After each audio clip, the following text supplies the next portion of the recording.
এই সরকারকে, ইউনূস সরকারকে নব্য ফ্যাসিবাদ হিসেবে আখ্যা দিয়েছেন। বলেছেন হাসিনা যদি ফ্যাসিবাদী হয় তাহলে এই সরকার নব্য ফ্যাসিবাদ সৃষ্টি করেছে এবং নব্য ফ্যাসিস্টরা তার দোসরদের নিয়ে যে কাজ করছে সেটা কোনোভাবেই হাসিনার চাইতে কম নয়। তিনি বলেছেন যে আমাদেরকে শেখ হাসিনার দোসর বলা হয়, আমরা দোসর আর আপনারা সব ফেরেস্তা, এমন প্রশ্নও ছুড়ে দিয়েছেন। জিএম কাদের বেশ কিছু পয়েন্টে কথা বলেছেন, যেমন দুর্নীতির কথা বলেছেন। শেখ হাসিনার সময়ের দুর্নীতি নিয়ে যদি আপনি সমালোচনা করেন তাহলে এখন কি হচ্ছে? এখন তো প্রতিটা পথে ঘাটে দুর্নীতি হচ্ছে, চাঁদাবাজি হচ্ছে। শেখ হাসিনার আমলেও চাঁদাবাজি হতো, এখনও চাঁদাবাজি হচ্ছে, শুধুমাত্র মানুষগুলো পাল্টেছে। সরকার কি ঠেকাতে পেরেছে?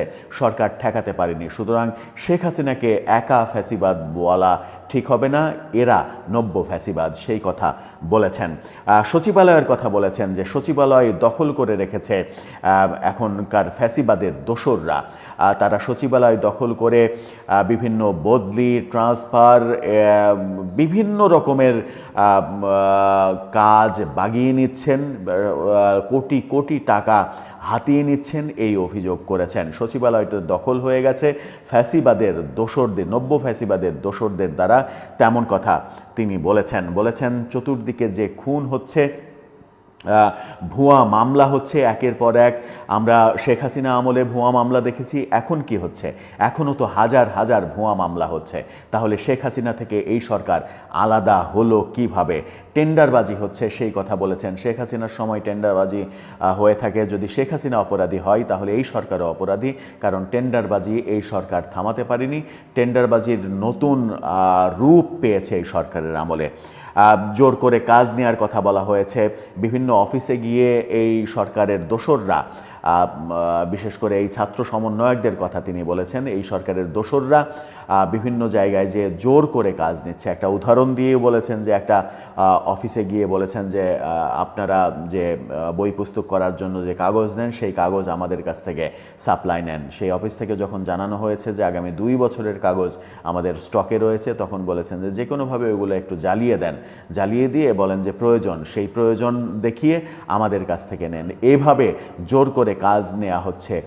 জিএম কাদের সেই উদাহরণ দিয়ে, সেই গল্পটা বলেছেন যে এই নব্য ফ্যাসিবাদের দোসররা 5 স্টারে ইফতার করছে, আর আমরা যখন খুবই সাধারণ মানের একটা হোটেলে ইফতার করছি তখন আমাদের ইফতারে যে হামলা করছে, আমাদের নেতাকর্মীদের রক্তাক্ত করছে, মারপিট করছে।